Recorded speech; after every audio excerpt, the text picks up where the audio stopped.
اللہ من قرأ الفاتحہ بسم اللہ الرحمن الرحیم الحمدللہ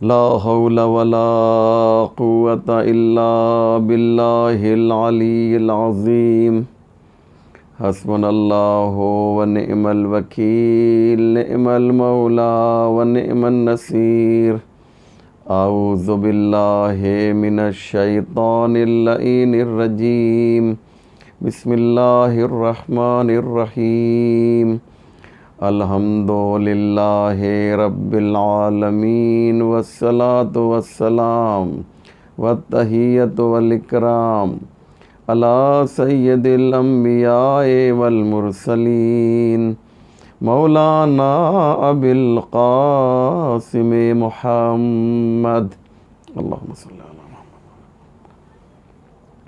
وآلہ الطیبین الطاہرین المعصومین المظلومین المنتخبین المنتجبین ولعنۃ اللہ علی اعدائہم اجمعین رب اشرح لی صدری ویسر لی امری واحلل عقدۃ من لسانی یفقہوا قولی اما بعد فقد قال اللہ سبحانہ تبارک و تعالی وقولہ الحق بسم اللہ الرحمن الرحیم ومن یعص اللہ ورسولہ فإن لہ نار جہنم خالدین فیہا۔ مومنین کرام و ناظرین ذوی الاحترام، السلام علیکم ورحمۃ اللہ وبرکاتہ۔ مجلس عزائے سید الشہداء حضرت ابا عبداللہ الحسین علیہ الصلاۃ ہے۔ جو لوگ مجھے مسلسل دیکھ اور سن رہے ہیں انہیں معلوم ہے کہ آج یہ 5ویں مجلس ہے، شب پنجم ماہ محرم الحرام ہے، اور اسی مناسبت سے کچھ باتیں آپ کی خدمت میں پیش کر رہا ہوں تاکہ مجلس کے ذریعے سے اہل بیت علیہم السلام اور قرآن کریم کے جو پیغامات ہیں وہ ہمارے جوانوں تک بالخصوص پہنچ سکیں، اور ہمیں شکر خدا ادا کرنا چاہیے کہ اللہ نے فرش عزا ایک ایسی ہماری جو ضرورت تھی اسے ہمیں عطا کیا، اور اسی مجلس کے ذریعے سے ایک ذاکر جو گھنٹوں محنت کرتا ہے آپ کی خدمت میں چند منٹ میں اپنی محنت کا ماحصل دے دیا کرتا ہے۔ لہذا عزیزو، یہ وہ مجلس ہے کہ جس کی مثال کائنات پیش نہیں کر سکتی ہے۔ الحمدللہ آج پوری دنیا میں امام حسین علیہ السلام کی مجلسیں ہو رہی ہیں، آن لائن بھی ہو رہی ہیں اور گھروں میں بھی برگزار کی جا رہی ہیں۔ کورونا جیسی وبا کے باوجود غم حسین اور مجلس حسین میں کوئی کمی واقع نہیں ہوئی ہے، انداز ضرور بدل گیا ہے۔ میں آپ سے ایک سوال کرنا چاہتا ہوں کہ کوئی ایسا مجھے شخص بتائیے جو یہ کہے کہ کورونا کی وجہ سے میں اس سال مجلس نہیں سن پا رہا ہوں۔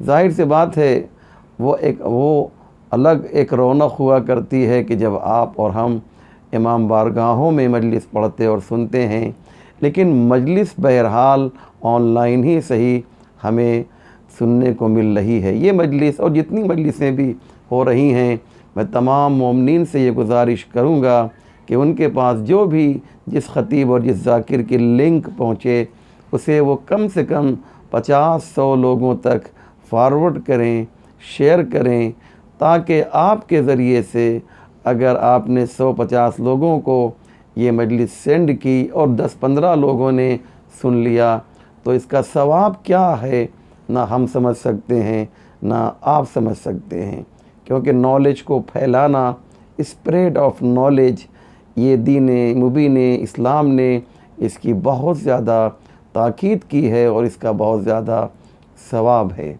جناب فاطمہ زہرا سلام اللہ علیہا نے فرمایا تھا، وہ ایک سائلہ جو آئی تھی آپ سے سوال کر رہی تھی اور بار بار وہ آپ سے سوال کر رہی ہے، آخر میں اس نے یہ کہا، اسی آنے والی خاتون نے کہا کہ میں نے آپ کو بہت زحمت دی، تو جناب فاطمہ زہرا سلام اللہ علیہا نے کہا تم نے جو مجھ سے سوال کیا ہے اور تم نے جو مجھ سے کچھ باتیں معلوم کی ہیں، کچھ ڈسکس ہوا ہے، اس کا ثواب کتنا ہے تم شاید اسے سمجھ نہیں سکتی ہو۔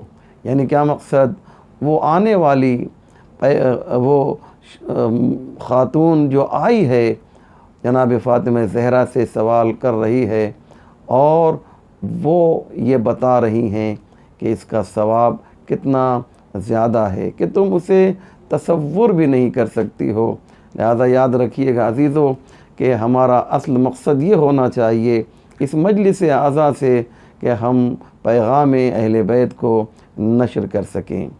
میں نے قرآن کریم کی ایک آیت کی تلاوت کا شرف حاصل کیا ہے جس میں پروردگار عالم یہ اعلان کر رہا ہے، وَمَن يَعْصِ اللَّهَ وَرَسُولَهُ فَإِنَّ لَهُ نَارَ جَهَنَّمَ خَالِدِينَ فِيهَا، جو اللہ اور اس کے رسول کی معصیت کرے یعنی نافرمانی کرے یعنی گناہ کرے تو فَإِنَّ لَهُ نَارَ جَهَنَّمَ، تو یہ جان لو کہ بے شک ایسے انسان کے لیے، ایسے گنہگار کے لیے جو نافرمانی پروردگار کر رہا ہے، جو نافرمانی رسول کر رہا ہے، اس کے لیے ایک ہی ٹھکانہ ہے اور وہ نار جہنم ہے، خالدین فیہا۔ لیکن ایک عجیب بات ہے کہ جو بھی گناہ کرے گا خالدین فیہا، جہنم میں تو جائے گا لیکن 2-4 دنوں کے لیے نہیں، 2-4 ہفتوں کے لیے نہیں، 2-4 مہینوں کے لیے نہیں، 2-4 سالوں کے لیے نہیں، خالدین فیہا، ہمیشہ اس جہنم میں رہے گا۔ پروردگار بتانا چاہتا ہے تم گناہ کر کے وقتی لذت حاصل کرتے ہو، ہر گناہ اس کی لذت جو ہے وہ وقتی ہوا کرتی ہے۔ مثال کے طور پر اگر شراب میں لذت ہو تو میں اس بات پر مطمئن ہوں کہ شراب میں کوئی لذت نہیں ہے، لیکن اگر مان بھی لیا جائے کہ شراب میں کوئی لذت ہے تو یہ لذت جو ہے یہ بہت ہی ٹیمپریری ہے، محدود وقت کے لیے ہے، لیکن جو اس کا عذاب ہے وہ کیا ہے؟ قرآن کہہ رہا ہے کہ خالدین فیہا فَإِنَّ لَهُ نَارَ جَهَنَّمَ خالدین فیہا، تم نے گناہ کیا ہے تھوڑی دیر کے لیے لیکن جہنم میں رہو گے ہمیشہ کے لیے۔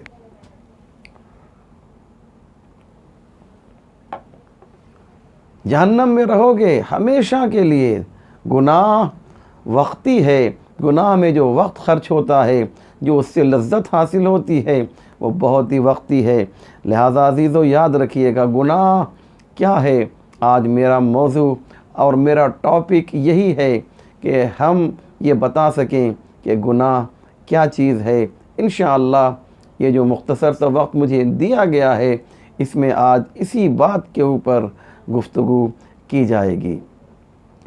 آپ کی خدمت میں ایک بات اور عرض کر دوں، دست ادب جوڑ کر نہایت ہی ادب و احترام کے ساتھ مؤدبانہ التماس اور گزارش میں آپ سے کرنا چاہتا ہوں، وہ یہ ہے کہ جس طریقے سے ہر گھر میں قرآن پایا جاتا ہے، تحفۃ العوام موجود ہے، وظائف الابرار بھی موجود ہے، اسی طریقے سے میں ہمیشہ یہ ریکویسٹ اور یہ گزارش کرتا ہوں کہ ہر گھر میں اسی طریقے سے آیت اللہ دست غیب شیرازی کی لکھی ہوئی ایک کتاب ہے جس کا نام گناہان کبیرہ ہے، اسے ہر گھر میں ہونا چاہیے جیسے وظائف الابرار ہے۔ کیوں؟ اور کم سے کم ایک مرتبہ ہر شخص کو یہ کتاب پڑھنا چاہیے، اور اس کے بعد خود وہ فیل کرے گا، خود وہ احساس کرے گا کہ جب اس نے کتاب نہیں پڑھی تھی تو اس کا ایمان کیسا تھا، اور جب اس نے یہ کتاب پڑھ لی تو اس میں کتنی تبدیلی آئی، اس کے باطن میں کتنا فرق پیدا ہوا، اس کی معنویت میں، اسپریچولیٹی میں کتنا فرق پیدا ہوا، وہ کتاب پڑھنے کے بعد محسوس کرے گا۔ بڑے بڑے علماء نے یہ کہا ہے کہ اگر کوئی اس کتاب کا مطالعہ کرے، ایک بار پڑھ لے، سرسری نگاہوں سے صحیح پڑھ لے، تو اس میں تبدیلی آئے گی، اور اسے اگر بار بار پڑھتا رہے گا تو ایک زمانہ ایسا آئے گا کہ اس کا شمار اولیاء اللہ میں ہوگا۔ اب آپ اسی سے اندازہ لگائیے کہ جس نے کتاب پڑھی ہے اس کی یہ حالت ہو جاتی ہے، اس کے ایمان میں تبدیلی پیدا ہوتی ہے، اس کی معنویت میں اضافہ ہوتا ہے، تو جس نے کتاب لکھی ہوگی وہ کتنا بلند ہوگا۔ تو اب اسی سے اندازہ لگائیے کہ آیت اللہ دست غیب شیرازی کی عظمت کیا ہے، ان کا مقام کیا ہے، ان کا درجہ کیا ہے، کہ جس کی کتاب پڑھ کر لوگ اولیاء اللہ بن سکتے ہیں، تو جس نے کتاب لکھی ہے وہ کتنا بڑا ولی خدا ہوگا۔ بات انشاءاللہ آپ تک میری پہنچ رہی ہے۔ عزیزو، یہ گناہ کیا ہے؟ ایک شخص آتا ہے بہت ہی خوبصورت انداز میں، گناہ کو اگر ہم سمجھ لیں، اس کی کثافت کو، اس کی گندگی کو اور اس کی میل کو سمجھ لیں تو ہم اس سے دور ہو جائیں گے۔ جن لوگوں نے گناہ کی گندگی کو سمجھ لیا ہے وہ اس سے دور ہیں، لیکن جنہوں نے اس کی گندگی کو نہیں سمجھا ہے وہ اس کے نزدیک ہیں۔ آئیے ایک مثال ہے جو ہمارے چھٹے امام جعفر صادق علیہ السلام نے دی ہے۔ انشاءاللہ آج کی مجلس کے لیے یہ ایک بہترین میسج اور پیغام ہے جو میں آپ کی خدمت میں پیش کرنے جا رہا ہوں۔ سنیں عزیزو، بہت توجہ کے ساتھ میرے آرائز کو اور میری گفتگو کو سماعت فرمائیں گے۔ ایک شخص ہے جو امام جعفر صادق علیہ السلام کی خدمت میں حاضر ہوا ہے اور امام سے ایک سوال کر رہا ہے، مولا یہ بتائیے کہ ہم نے سنا ہے کہ آپ معصوم ہیں۔ کہا ہاں ہم معصوم ہیں۔ کہا معصوم کسے کہا جاتا ہے؟ معصوم کی تعریف کیا ہے؟ معصوم کی ڈیفینیشن کیا ہے؟ امام علیہ السلام سے یہ آنے والا شخص پوچھ رہا ہے۔ امام نے کہا معصوم اسے کہا جاتا ہے جو کبھی گناہ نہ کرے، اسے معصوم کہا جاتا ہے۔ وہ کہتا ہے تو کیا آپ نے کبھی گناہ نہیں کیا ہے؟ کہا ہاں ہم نے کبھی گناہ نہیں کیا۔ تو یہاں تک تو امام نے جواب دیا، لیکن اب اس کا سوال اور آگے بڑھا اور وہ کہتا ہے اچھا یہ بتائیے کہ کیا آپ آئندہ بھی گناہ نہیں کریں گے؟ امام سے پوچھ رہا ہے، امام معصوم سے پوچھ رہا ہے۔ امام نے کہا ہاں ہم آئندہ بھی کبھی گناہ نہیں کریں گے۔ پھر اس نے سوال کیا اچھا یہ بتائیے، بہت توجہ کیجئے گا، یہ بتائیے کیا گارنٹی ہے کہ آپ آئندہ بھی گناہ نہیں کریں گے؟ اور جب باہر گئے تو دیکھا ایک گندی نالی ہے جس میں سے پانی بہہ رہا ہے۔ امام نے اس سے پوچھا یہ کیا ہے؟ اس نے کہا پانی ہے۔ امام نے کہا گندا پانی ہے یا صاف پانی ہے؟ کہا گندا پانی ہے۔ امام نے پھر پوچھا یہ بتاؤ کہ تم نے کبھی یہ گندا پانی پیا ہے؟ وہ پانی جو نالی میں بہہ رہا ہے۔ امام نے پوچھا تم نے کیا کبھی وہ گندا پانی پیا ہے؟ اس نے کہا کہ نہیں مولا میں نے وہ گندا پانی نہیں پیا ہے۔ کہا آئندہ بھی تم یہ گندا پانی پیو گے؟ اس نے کہا کہ نہیں ہم آئندہ بھی یہ گندا پانی نہیں پئیں گے۔ امام نے پھر پوچھا کہ اب کیا گارنٹی ہے کہ تم آئندہ بھی یہ گندا پانی نہیں پیو گے؟ اس نے جو جواب دیا اسے توجہ کے ساتھ سماعت فرمائیں گے۔ کیا گارنٹی ہے کہ آئندہ بھی تم یہ پانی نہیں پیو گے؟ تو اس نے کہا مر جائیں گے لیکن یہ گندا پانی نہیں پیئیں گے۔ امام نے کہا کیوں؟ کہا اس لیے کہ ہمیں اس کی گندگی کا یقین ہو گیا ہے، مر جائیں گے لیکن یہ گندا پانی نہیں پیئیں گے۔ تو فوراً امام نے کہا جس طریقے سے تمہیں اس پانی کی گندگی کا یقین ہو گیا ہے اسی طریقے سے ہمیں جو ہے گناہوں کی گندگی کا یقین ہو گیا ہے، مر جائیں گے لیکن گناہ نہیں کریں گے، مر جائیں گے لیکن گناہ نہیں کریں گے، ہمیں اس کی گندگی کا یقین ہو گیا ہے۔ لہٰذا آپ اندازہ لگا رہے ہیں عزیزان محترم کہ امام نے کتنے سلیقے سے جو ہے اس مسئلے کو حل کر دیا ہے۔ گناہ انسان کو جو ہے پروردگار کی رحمت سے دور کر دیا کرتا ہے۔ میں قرآن کی 1-2 آیتیں آپ کے سامنے اور بھی پڑھوں گا، اور اس کے بعد کل کی جو مجلس ہوگی اس میں جو ہے توبہ کے سلسلے میں آپ کی خدمت میں انشاءاللہ اگر میں زندہ رہا تو توبہ کے سلسلے میں کچھ باتیں عرض کروں گا۔ کہ ایک پہلے آیت سن لیجئے کہ گناہ کے نقصانات کیا ہیں۔ میں نہیں کہہ رہا ہوں بلکہ پروردگار خود قرآن کریم میں اعلان کر رہا ہے۔ وہ آیت پڑھتا ہوں اور آپ دیکھیں کہ آج جو کرونا کا ماحول ہے، کہیں ایسا تو نہیں ہے کہ یہ کرونا جو ہے اللہ کا ایک سپاہی ہے جو ادھر سے بھیجا گیا ہے ہمیں متنبہ کرنے کے لیے، ہمیں آگاہ کرنے کے لیے۔ کیسے کیسے ہم نے گناہ کیے ہیں، داعش نے کیسے کیسے گناہ کیے ہیں۔ حاملہ عورت کے پیٹ سے بچہ نکال کر اسے ذبح کیا گیا ہے، اور یہ وہ ذبح کرنے والے ہیں جو نعرہ تکبیر کے ذریعے سے جو ہے یہ کام انجام دے رہے تھے۔ اب سنیے قرآن کی آیت سنیے، ارشاد ہوتا ہے وَلَوْ أَنَّ أَهْلَ الْقُرَىٰ آمَنُوا وَاتَّقَوْا لَفَتَحْنَا عَلَيْهِمْ بَرَكَاتٍ مِّنَ السَّمَاءِ۔ اگر یہ لوگ جو ہیں ایمان لے کر آئیں اور متقی و پرہیزگار بن جائیں اور گناہوں سے دوری اختیار کر لیں تو لَفَتَحْنَا عَلَيْهِمْ بَرَكَاتٍ مِّنَ السَّمَاءِ، تو ہم جو ہیں آسمان سے برکتیں نازل کریں گے ان کے لیے۔ پروردگار کہتا ہے اگر یہ صاحب ایمان بن جائیں گے تو ہم ان کے لیے آسمان سے برکتوں کا نزول کریں گے۔ پروردگار کہہ رہا ہے کہ برکتوں کا نزول کریں گے۔ ان اللہ لا یخلف المیعاد، پروردگار جو ہے وعدے کی خلاف ورزی نہیں کرتا ہے۔ یہ ہماری اور آپ کی طرح نہیں ہے کہ جو وعدہ پورا کیا جائے اسے جو وعدہ کیا جائے اسے پورا نہ کیا جائے۔ اس کے بعد ارشاد ہوتا ہے کہ برکات من السماء والارض، زمین اور آسمان سے جو ہے ہم برکت نازل کریں گے اگر تم مومن بن جاؤ، اگر تم متقی بن جاؤ، اگر تم اللہ والے بن جاؤ، اگر تم پرہیزگار بن جاؤ، اگر تم اس کے اطاعت شعار بندے بن جاؤ، ریل اور حقیقت میں تم بندے بن جاؤ، تو پروردگار کہتا ہے کہ ہم آسمانوں سے اور زمین سے جو ہے تمہارے لیے برکتیں عطا کریں گے، تمہیں فراہم کریں گے۔ وَلَٰكِن كَذَّبُوا فَأَخَذْنَاهُمْ بِمَا كَانُوا يَكْسِبُونَ، لیکن انہوں نے کیا کیا؟ ہمارا جو حکم تھا اسے جھٹلا دیا، ہماری بات کو نہیں مانا۔ ان انسانوں نے، ہم نے ان سے کہا تھا کہ یہ کرو اور یہ نہ کرو، انہوں نے ہماری نافرمانی کی، ہماری بات کو نہیں مانا۔ ہم نے کیا کیا؟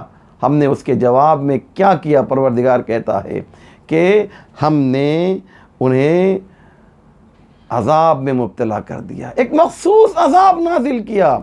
اگر اطاعت کی بنیاد پر، اگر کار خیر کی بنیاد پر، اگر تقوی اور پرہیزگاری کی بنیاد پر اگر برکتیں نازل ہو سکتی ہیں تو نافرمانی کی بنیاد پر عذاب پروردگار بھی نازل ہو سکتا ہے۔ بات آپ تک پہنچی نہیں پہنچی ہے؟ یہ بہت اہم بات جو میں نے کہی آپ کی خدمت میں کہ پروردگار جو ہے عذاب بھی نازل کر سکتا ہے۔ وہ خدا جو برکتوں کو نازل کرنے کی قدرت و طاقت رکھتا ہے، وہ عذاب کو بھی نازل کرنے کی طاقت و قوت رکھتا ہے۔ میں نے یہ مجلس کیوں پڑھی ہے، آج اس موضوع کا انتخاب کیوں کیا ہے، آپ سمجھ رہے ہیں؟ یہ بتانے کے لیے کہ یہ جو عذاب نازل ہوا ہے نا، وہ خدا جو برکتوں کو نازل کرتا ہے، وہ خدا جو ہے عذاب بھی تو نازل کر سکتا ہے۔ یہ کووڈ-19 یہ جو وبا ہے، یہ وبا جو ہے ہو سکتا ہے پروردگار نے جیسا کہ قرآن میں کہا ہے کہ ہم جب گناہ بڑھ جایا کرتا ہے تو ہم عذاب نازل کرتے ہیں۔ یہ بیماری یہ عذاب پروردگار ہے۔ آپ دیکھیے کہ بہت سے عذاب ہوتے ہیں جو علاقائی ہوتے ہیں۔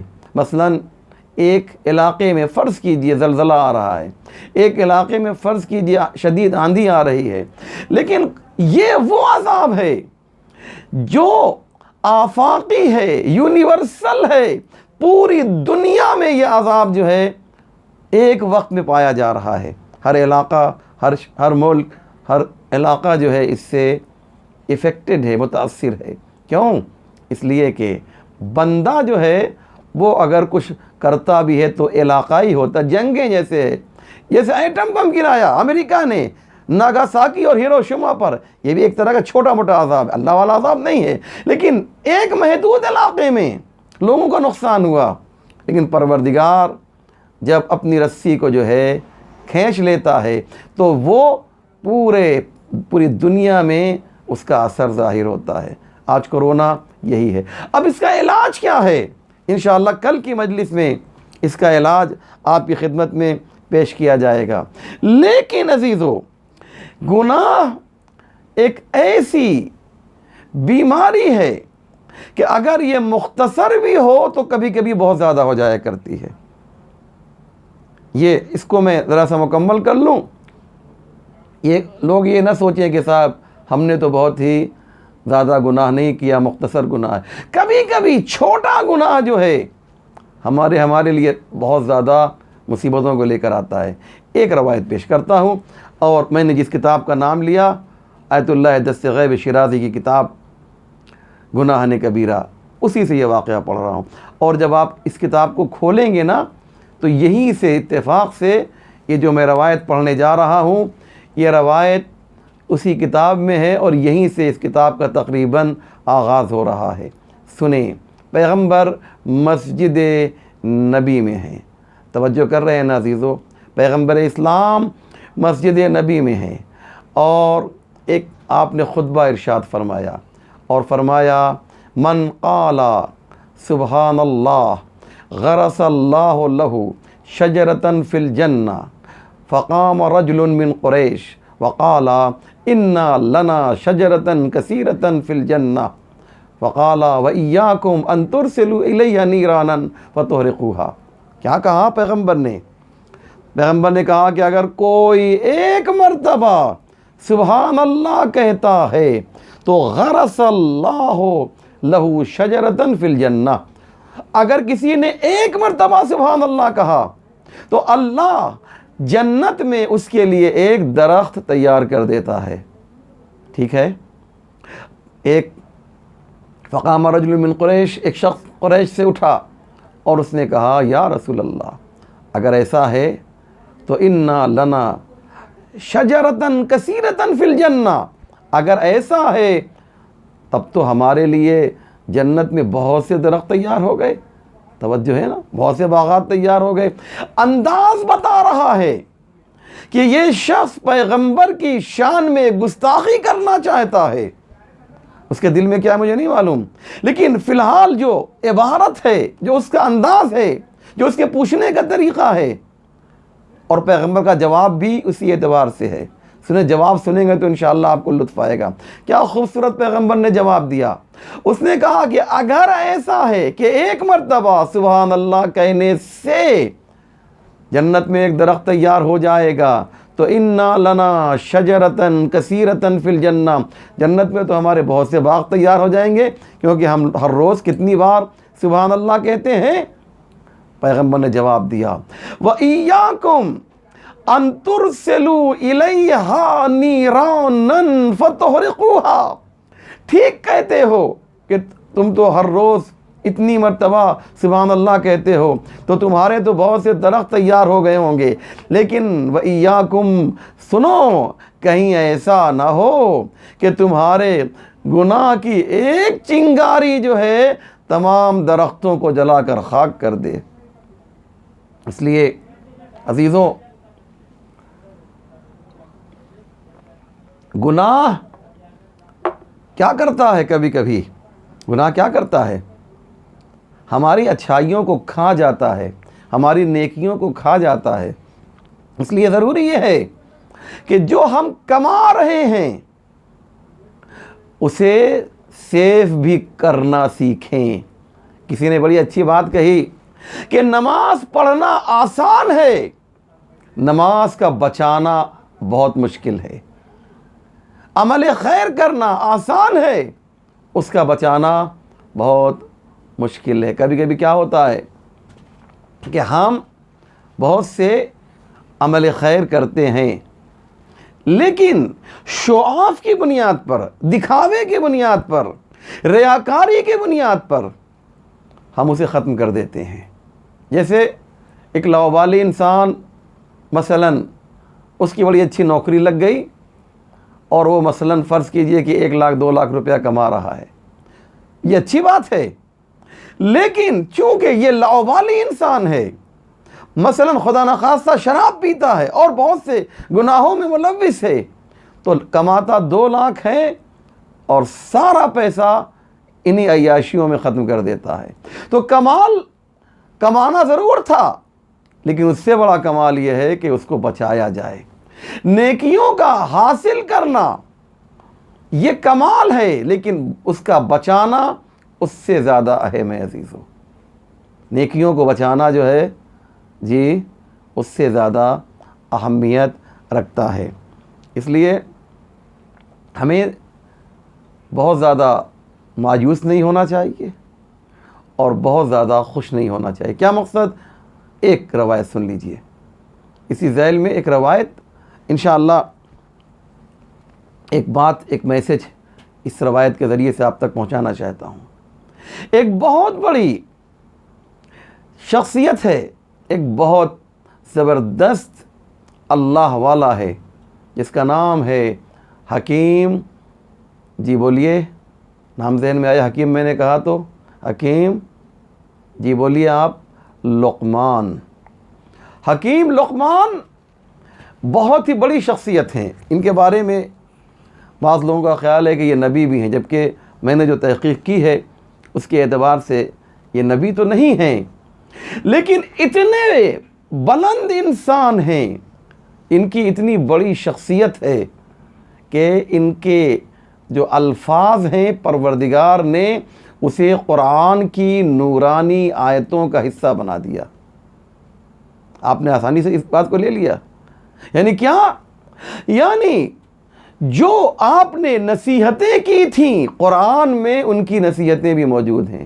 جناب لقمان اتنے بلند ہیں کہ پورا سورہ لقمان موجود ہے۔ اب اس سے زیادہ آپ کیا چاہتے ہیں؟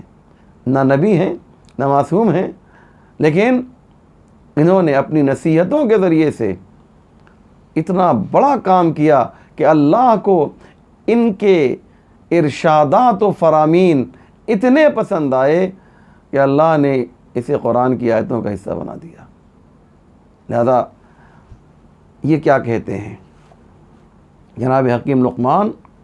زیادہ تر اپنے بچے کو مخاطب کرتے تھے، اور قرآن نے بھی اسی انداز سے نقل بھی، یا بنی لا تشرک باللہ ان الشرک لظلم عظیم، اے میرے لال دیکھو شرک نہ کرنا، کیونکہ شرک جو ہے سب سے بڑا ظلم ہے، یا بہت بڑا ظلم ہے۔ ان الشرک تو جناب حکیم لقمان اپنے بیٹے سے کہتے ہیں، میرے لال، جملہ سنیں گے، فرض کرو کہ تم نے نیک عمل، اتنے نیک عمل کیے ہو کہ پوری زندگی میں، پوری دنیا میں جتنے لوگوں نے نیک عمل کیا ہے اتنا نیک عمل تم نے اکیلے کیا ہو۔ ایک ترازو پہ مثلاً تمام اہل دنیا کی اچھائیوں کو، ثواب کو، حسنات کو، نیکیوں کو رکھا جائے، اور ترازو کے دوسرے حصے پہ تمہاری نیکیوں کو رکھا جائے، تو مغرور نہ ہونا کہ اب تو ہماری جنت پکی ہو گئی، اب تو ہم جنت میں چلے جائیں گے۔ مغرور نہ ہونا، کیونکہ ہو سکتا ہے کہ کوئی ایک ایسی کمی تم میں پائی جائے کہ جس کی بنیاد پر خدا تمہیں جہنم میں بھیج دے۔ آپ نے بڑی آسانی سے اس بات کو لیا ہے کیا؟ کیا کہا جناب حکیم لقمان نے؟ ذرا اندازہ لگایا آپ نے؟ اور اس کے بعد جناب حکیم لقمان جو ہیں، آپ جو بات کہتے ہیں وہ بہت ضروری ہے، اس پہ توجہ دیجیے گا۔ پھر کہتے ہیں فرض کرو، تھوڑی دیر کے لیے سوچو کہ اس وقت دنیا میں جتنے بھی گنہگار ہیں اور ان کی جتنی بھی کمیاں ہیں اور نافرمانیاں ہیں، معصیت پروردگار ہے، اتنا گناہ تم نے اکیلے کیا ہو جتنا گناہ اس وقت پوری دنیا کے انسان مل کے اکیلے کر رہے ہیں۔ پھر بھی تمہیں مایوس ہونے کی ضرورت نہیں ہے، ہو سکتا ہے تمہارا کوئی ایک عمل ایسا ہو جس کی بنیاد پر خدا تمہیں جنت میں بھیج دے۔ اللہ اکبر، کیا پیاری بات ہے، ہماری جانیں قربان ہو جائیں اللہ کے اس بندے خاص کے اوپر، حکیم لقمان کے اوپر۔ یہ ہے حکیم لقمان، اس لیے ہمیں ان کو سمجھنا بہت ہی ضروری ہے کہ جناب حکیم لقمان کو ہم سمجھیں کہ یہ کتنے بلند ہیں۔ تو گناہ زیادہ ہو جائے تو مایوس نہ ہو، نیکیاں زیادہ ہو جائیں تو مغرور نہ ہو۔ یہ بہت بڑی بات ہے جو انہوں نے کہی۔ ہمارے یہاں کیا ہوتا ہے کہ لوگ مایوس ہو جاتے ہیں، ذرا سا گناہ کر لیا مایوس ہو گئے۔ پروردگار کل کی مجلس میں انشاءاللہ اس ٹاپک کو آپ کے سامنے پیش کروں گا جو فی الحال میرے ذہن میں ہے کہ مایوسی کسے کہتے ہیں اور ہمیں کیسے گناہوں سے بچنا چاہیے۔ کل کی مجلس کا انتظار ضرور کیجئے گا، انشاءاللہ 9:30 بجے مجلس آئے گی، آپ اسے سماعت فرمائیں گے۔ عزیزان محترم، گناہ دو طرح کا ہے۔ ایک حدیث پیش کر لوں پہلے، بلکہ 3 گناہ کی 3 قسمیں ہیں۔ ذنب مغفور و ذنب غیر مغفور و ذنب یرجى لصاحبہ۔ گناہ کی 3 قسمیں ہیں۔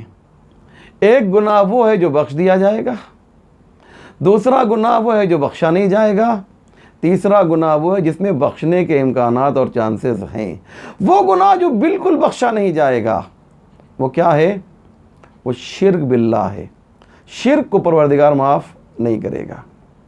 اور وہ گناہ جو بخش دیا جائے گا وہ حق اللہ ہے۔ حق اللہ کی پامالی اگر کوئی کرتا ہے تو پروردگار اسے معاف کر سکتا ہے، البتہ اس کے شرائط ہیں۔ جیسے نماز نہیں پڑھی، حق اللہ کو پامال کیا، نماز پڑھ لے اللہ معاف کر دے گا، مثال کے طور پہ۔ لیکن تیسری قسم گناہ حق الناس کہا جاتا ہے، حقوق العباد بھی کہا جاتا ہے، بندوں کے حقوق۔ پروردگار بندوں کے حقوق کو جو ہے اگر کسی نے پامال کیا ہے تو پروردگار بخشے گا نہیں۔ خدا کہتا میں کیوں بخشوں بھائی؟ تم نے میرے ایک بندے کو ستایا ہے، اس کا حق چھین لیا، اس کی پراپرٹی نہیں دی، زمین میں اس کا حصہ تھا تم نے نہیں دیا، مکان میں اس کا حصہ تھا تم نے نہیں دیا، باپ نے پراپرٹی سب کو جو ہے برابر سے دی تھی، تمہارے پاس طاقت تھی، تم نے اپنے ایک بھائی کا جو ہے حق چھین لیا اور اسے نہیں دیا، مثال کے طور پر۔ یا کسی رشتہ دار کا نہیں صحیح، کسی کا بھی تم نے حق پامال کر لیا تو پروردگار کہتا ہے میں معاف نہیں کروں گا مگر یہ کہ یہ بندہ معاف کر دے۔ البتہ یہاں پہ روایت یہ ہے کہ قیامت میں ایسے لوگ اس کو پکڑیں گے کہ پروردگار اس نے میرا حق جو ہے غصب کر لیا تھا، تو پروردگار کیا کرے گا؟ اس کی نیکیوں کو جو ہے اس کے نام اعمال میں منتقل کر دے گا جس کا حق پامال کیا گیا ہے، اور اس کی برائیوں کو، گناہوں کو اس غاصب کے نام اعمال میں منتقل کر دیا جائے گا، اور نتیجہ یہ ہوگا کہ یہ جو ہے غاصب جو ہے یہ جہنم میں چلا جائے گا، اور مغصوب جس کا حق غصب کیا گیا ہے وہ جنت میں چلا جائے گا۔ روایت کا میں نے خلاصہ آپ کے سامنے نقل کیا ہے۔ اس لیے یہ ضروری ہے کہ ہم سمجھیں کہ گناہ ہماری زندگی کے لیے کتنا خطرناک ہے، اور اس سے ہمیں دوری اختیار کرنا چاہیے۔ ہمیں ایسا بن جانا چاہیے کہ امام صادق کے بقول تم نہ کہو کہ تم ہمارے چاہنے والے ہو، اپنے کیریکٹر کو، اپنے کردار کو ایسا بنا دو کہ دنیا تم دیکھ کر کہے کہ جعفر صادق کے چاہنے والے ایسے ہوا کرتے ہیں۔ اللہ اکبر۔ شیعتنا کونوا لنا زینا ولا تکونوا علینا شینا۔ ہمارے شیعوں ہمارے لیے ذلت کا سبب نہ بننا، ہمارے لیے زینت کا سبب بننا، تم ہمارے لیے زینت کا سبب. لوگ تم اگر غلطی گناہ کرو گے، تم اگر معصیت پروردگار کرو گے تو لوگ کہیں گے جعفر صادق کا چاہنے والا ایسا ہے، ان کو تکلیف پہنچے گی. اور اس وقت تو ہمارا امام جو پردہ غیب میں ہے، اس کے سامنے ہماری فائل جاتی ہے اور وہ ہماری نیکیوں کو دیکھ کر خوش ہوتا ہے، گناہوں کو دیکھ کر آنسوؤں سے روتا ہے. اللہ اکبر. بس میں نے آپ کا بہت وقت لیا. عزیزو، آج شب پنجم ماہ محرم الحرام ہے. میں چاہتا یہ ہوں کہ آج کربلا کے ان 2 بچوں کے مصائب پڑھوں. ایک جملہ کہنا چاہتا ہوں مصائب کے شروع میں، تاکہ آپ جب گریہ کریں تو دل سے گریہ کریں. آج زینب کے ان 2 بچوں کے مصائب پڑھنے جا رہا ہوں کہ جن پر کوئی رویا نہیں. تو کیا آپ بھی گریہ نہیں کریں گے؟ نہیں، میں نے یہ جو کہا ہے کہ کوئی رویا نہیں تو یہ نہ سمجھیے گا کہ ان بچوں کا کوئی نہیں تھا. بچوں کی ماں تو موجود تھی، لیکن یہ ماں خود کو عزادار حسین بنا چکی تھی، تو اون محمد پہ کیسے گریہ کرے گی؟ اللہ اکبر، اللہ اکبر. اون محمد پر کیسے گریہ کرے زینب؟ اس لیے جناب زینب نے کب گریہ کیا ہے میں اسے بھی پیش کروں گا آپ کی خدمت میں. بچوں کو شب عاشور امام حسین خیموں کا معائنہ کر رہے ہیں. ایک ایک خیمے میں جاتے ہیں، دیکھتے ہیں کہ ہر ماں اپنے جوان کو، اپنے بچے کو سمجھا رہی ہے کہ کل عاشور کا دن ہے، اپنی جان قربان کر دینا مولا حسین کے قدموں میں. دیکھو ایسا نہ ہو کہ کہیں فاطمہ زہرا کے سامنے ہمیں شرمندہ ہونا پڑے. لیکن عزیزو، زینب کے جذبے کو سلام کیجئے، جناب زینب کے جذبے کو سلام کیجئے. میں نے کسی بھی تاریخ میں، کسی بھی کتاب میں ایسا جملہ اور ایسی تنبیہ جو جناب زینب نے اون محمد کو کی ہے، میں نے کسی کتاب میں نہیں دیکھا. جناب زینب، امام حسین جب خیمے میں گئے تو دیکھا کہ جناب زینب اپنے دونوں لال کو، ایک زانو پہ اون کا سر ہے ماں کے، اور ایک زانو پر جو ہے محمد کا سر ہے.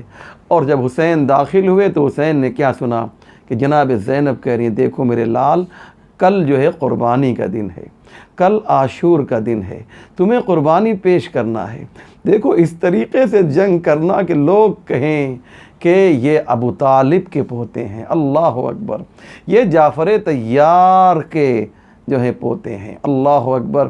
جناب زینب نے ایک جملہ کہا، دیکھو میرے لال، یہ جملہ جو میں کیسے پڑھوں، میں کبھی سوچتا ہوں کہ میں کیسے اس جملے کو ادا کروں، لیکن کیا کیا جائے، ان کا حکم ہے کہ ہماری باتوں کو بیان کیا جائے. جناب زینب نے ایک جملہ کہا جو بڑا دردناک جملہ ہے عزیزو، اور وہ جملہ یہ ہے کہ جناب زینب نے کہا دیکھو میرے لال، اون محمد، یاد رکھو کہ دیکھو جب جو ہے لڑتے لڑتے ہمیں معلوم ہے کہ تمہاری رگوں میں بھی تو جعفر طیار کا خون دوڑ رہا ہے، حیدر کرار کا خون دوڑ رہا ہے. جب جوش شجاعت میں لڑتے لڑتے جب فرات کے قریب پہنچ جانا تو پانی پینا تو بہت دور کی بات ہے، پانی کی طرف نگاہ کر کے بھی نہ دیکھنا، ورنہ زینب تمہارا دودھ نہ بخشے گی. اجرکم اللہ. خدا آپ کو کسی غم میں نہ رلائے سوائے محمد و آل محمد کے غم کے. ہاں عزادارو، جناب زینب نے کس طریقے سے جو ہے بچوں کو سمجھایا ہے. ایسی ماں، زینب جیسی ماں آپ کو کہاں ملے گی. اس کے بعد عزادارو، صبح عاشور آئی ہے. جناب اون محمد نے اجازت جو ہے، اجازت لی ہے، اور میدان میں آئے دونوں بچوں دونوں بچوں کو ایک ساتھ میدان جنگ میں بھیجا گیا۔